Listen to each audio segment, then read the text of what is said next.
absen 29. Saya Fariana dari absen 28. Saya Sasa Bunda Ramara dari absen 33. Saya Rasulullah Mendes dari absen 1.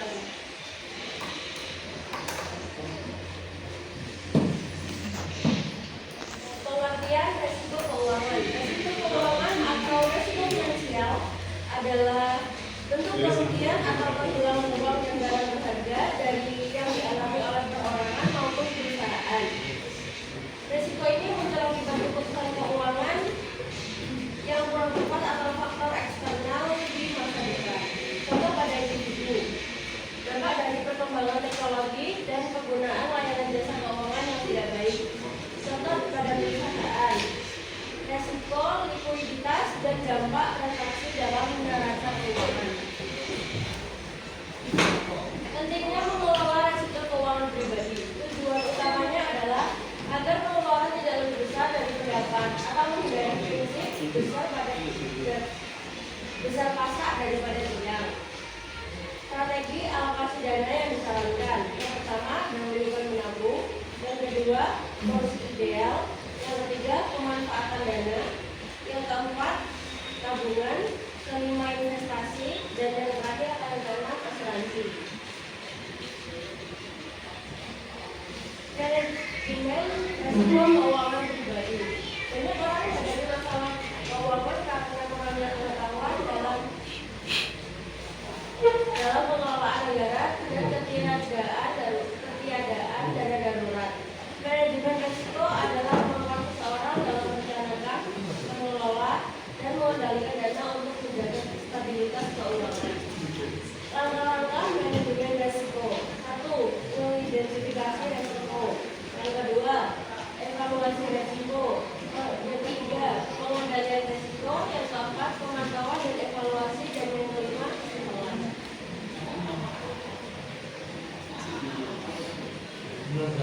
Yang selanjutnya, pengertian laporan keuangan pribadi. Dalam kehidupan sehari-hari, kita melakukan kegiatan ekonomi yang kita lakukan pasti memerlukan biaya, sadar maupun tidak sadar. Secara terus-menerus kita telah melakukan pengeluaran atau biaya. Selain itu, banyaknya layanan jasa di bidang keuangan, baik bank maupun non-bank, diikuti dengan perkembangan teknologi yang memberikan kemudahan berupa kredit, dompet digital, aplikasi belanja daring, dan lainnya. Tanpa diiringi literasi keuangan serta perencanaan keuangan yang baik dapat memicu munculnya gaya hidup konsumtif.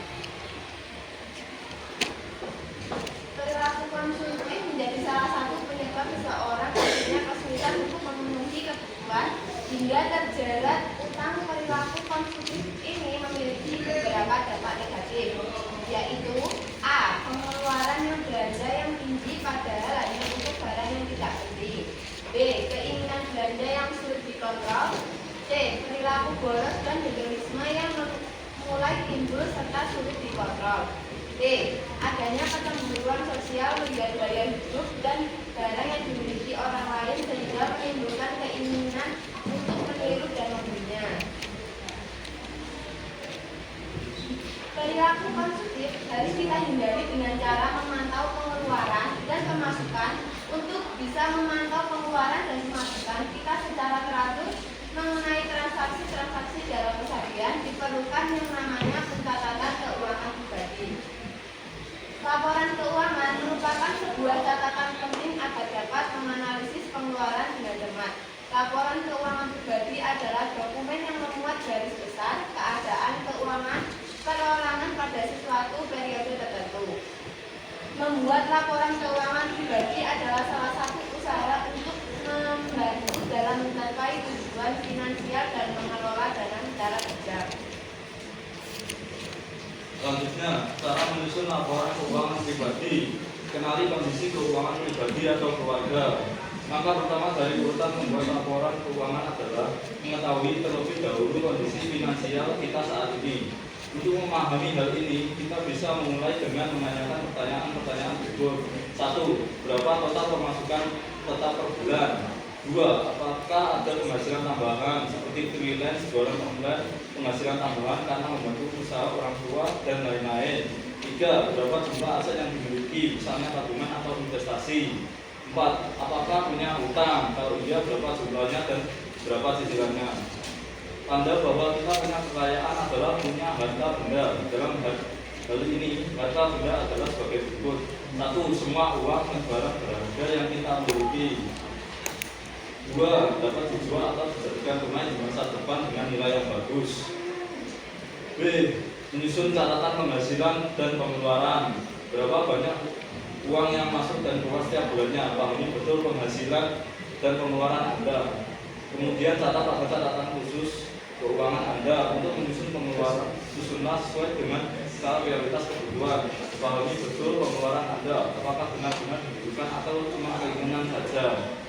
C. Mengukur tingkat kesehatan keuangan. Untuk mengukur tingkat kesehatan keuangan dapat dilakukan dengan cara berikut. 1. Membandingkan jumlah uang tunai dan tabungan dengan pengeluaran rutin.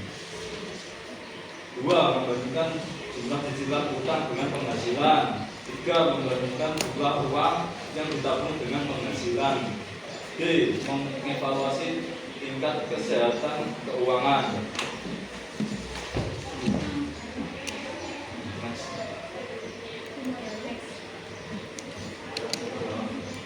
Langkah-langkah menyusun laporan keuangan.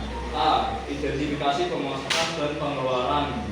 Nama, jarak, pekerjaan, pelajar SMA, pendapatan bulanan, uang saku bulanan dari orang tua, RP 1,5 juta, pengeluaran bulanan 1, yaitu makan, RP 600.000, 2. Transportasi, RP 300.000, 3. Internet dan pulsa, RP 50.000, 4. Keperluan pribadi dan hiburan 300.000, 5. Uang kas bulanan, RP 20.000, 6. Tabungan, RP 150.000.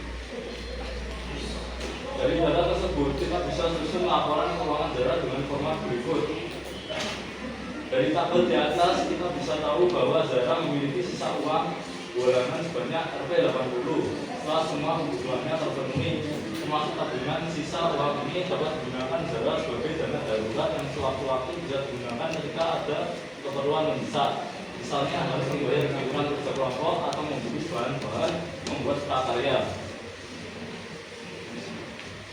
B. Identifikasi pengeluaran yang dapat dikurangi.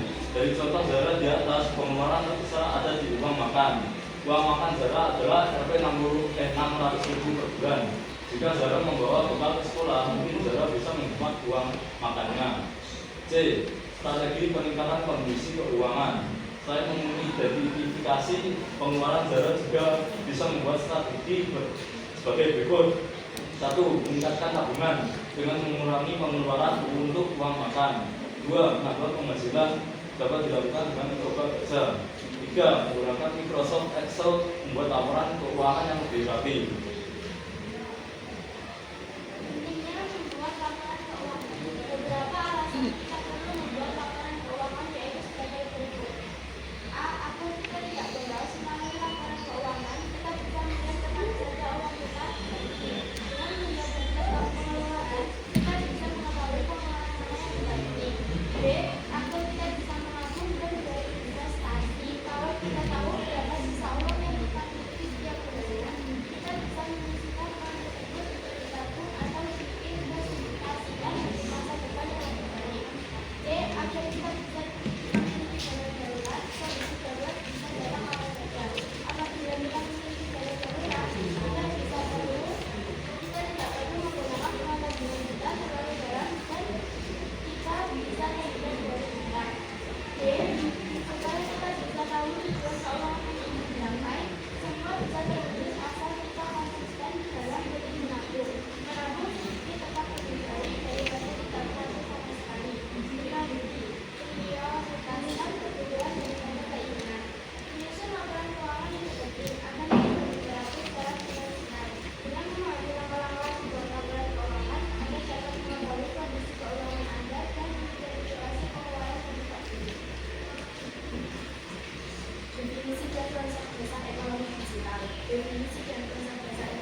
dan platform komunikasi, kolaborasi, serta penyebaran informasi dan edukasi. Yang kedua yakni kecerdasan buatan AI, membawa otomatis dan inovasi, digunakan untuk pengambilan keputusan berbasis data. Yang ketiga yakni blockchain atau adalah sistem desentralisasi yang menjadi keamanan dan transparansi. Yang keempat yaitu integrasi teknologi dan transformasi ekonomi.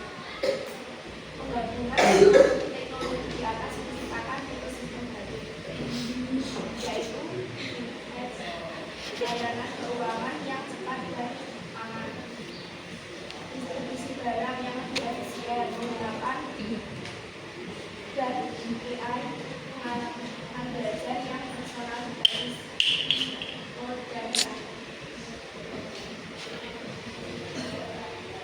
Mendorong transformasi ekonomi digital, kemajuan teknologi, atensi internet, perangkat seluler, komputasi awal, dan AI telah mempermudah akses ke teknologi digital. Beberapa perilaku konsumen modern menginginkan kenyamanan, kecepatan, dan pengalaman personal yang mendorong bisnis untuk beralih ke digital. Globalisasi, digitalisasi memungkinkan bisnis menjangkau pasar terbuka dengan biaya yang relatif rendah. Di pandemi COVID-19, krisis ini mempercepat adopsi teknologi digital dalam berbagai sektor, termasuk pendidikan, kesehatan, dan perdagangan. Dampak transformasi digital pada sektor perdagangan dan keuangan. Perdagangan. Digitalisasi membuka cara jual beli menjadi online yang lebih mudah, cepat, dan banyak pilihan. Namun, persaingan semakin ketat dan butuh sistem logistik yang baik. Keuangan. Ini memudahkan layanan keuangan seperti pembayaran dan pinjaman online serta memperluas akses bagi masyarakat. Tantangannya ada pada regulasi dan keamanan data. Selanjutnya manfaat ekonomi digital. Satu, efisiensi operasional. Teknologi digital membuat pekerjaan lebih cepat, otomatis dan hemat biaya. Kedua, ada kesempatan global. Usaha kecil bisa menjual produk ke pasar yang lebih luas, bahkan internasional melalui internet. Tiga, inklusivitas ekonomi. Banyak masyarakat bisa ikut dalam kegiatan ekonomi, termasuk akses layanan keuangan digital. Yang keempat, mendorong inovasi. Ekonomi digital menggunakan teknologi baru seperti AI dan blockchain yang mendukung perkembangan bisnis. Yang kelima, akses informasi dan pendidikan. Masyarakat lebih mudah mendapatkan informasi dan belajar secara online kapan saja. Ini tantangan ekonomi digital. Satu, kesenjangan digital. Belum semua orang memiliki akses internet dan teknologi yang memadai. Nomor dua, keamanan data dan privasi. Risiko kebocoran data dan kejahatan cyber masih menjadi masalah. Regulasi belum memadai. Aturan terkait ekonomi digital masih perlu diperkuat. Ketergantungan pada infrastruktur digital, jaringan atau sistem terbaru, aktivitas ekonomi juga bisa terhambat. Strategi mengoptimalkan dan mengatasi tantangan.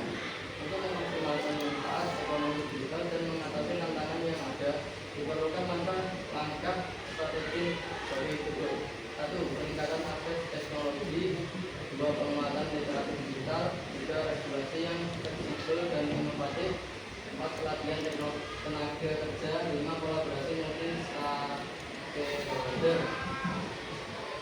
Dampak ekonomi digital terhadap masyarakat global. Ekonomi digital telah mempengaruhi cara hidup masyarakat, menciptakan gaya hidup yang lebih efisien, fleksibel, dan terhubung.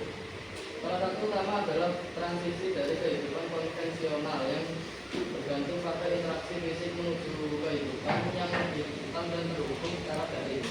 Satu, kemudahan akses informasi. Masyarakat memanfaatkan internet untuk mencari berbagai informasi, hiburan, berita, dan pendidikan. Dua, pekerjaan gig dan freelance. Konsep gig ekonomi di mana orang dapat bekerja sebagai freelance atau dalam proyek jangka pendek. Tiga, otomatisasi dan perubahan keterampilan. Teknologi digital, AI, dan Robotika mulai menggantikan pekerjaan rutin dan manual. Sekian, terima kasih. Ada yang ditanyakan? Perkenalkan, nama saya Belina Menrum dari kelompok 1 nomor absen 8. Saya ingin bertanya, bagaimana cara mengantisipasi resiko keuangan pribadi? Perkenalkan, nama saya Bram Dinata, nomor absen 12. Apa peran media sosial di dalam ekonomi digital? Perkenalkan, nama saya Aliantika Yudita dari absen 4. Saya ingin bertanya, bagaimana cara menyusun laporan keuangan pribadi? Perkenalkan, nama saya Inesi Fanarbaki dari absen 14, kelompok 2. Dengan cara apa perilaku konsumtif harus dihindari? Terima kasih.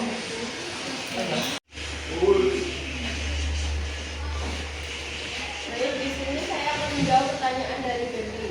Yang pertama, membuat anggaran keuangan agar pengeluaran lebih terkontrol. Yang kedua, menabung secara rutin untuk dana darurat dan kebutuhan masa depan. Yang ketiga, menghindari utang berlebihan, terutama untuk hal yang tidak penting. Yang selanjutnya, pertanyaan dari Kenya. Kita bisa menghindari perilaku konsumtif dengan cara memantau pengeluaran pemasukan. Untuk bisa memantau pengeluaran dan pemasukan, kita secara teratur mengenai transaksi-transaksi dalam keseharian diperlukan yang namanya pencatatan keuangan pribadi. Saya akan menjawab pertanyaan dari saya. Peran media sosial dalam ekonomi digital adalah sebagai penggerak utama dalam ekonomi digital, sebagai alat pemasaran yang efisien, tanpa berjalan langsung dan platform komunikasi bisnis. Saya akan menjawab pertanyaan dari Aulia. Cara menyusun laporan keuangan pribadi. 1. Tentukan data keuangan. 2. Catat dan kategori pengeluaran. 3. Buat laporan arus kas. 4. Susun analisa keuangan pribadi. Dan kelima yaitu evaluasi dan buat anggaran. Sekian feedback dari kelompok kami. Maaf jika ada kata. Wassalamualaikum warahmatullahi wabarakatuh. Waalaikumsalam warahmatullahi wabarakatuh.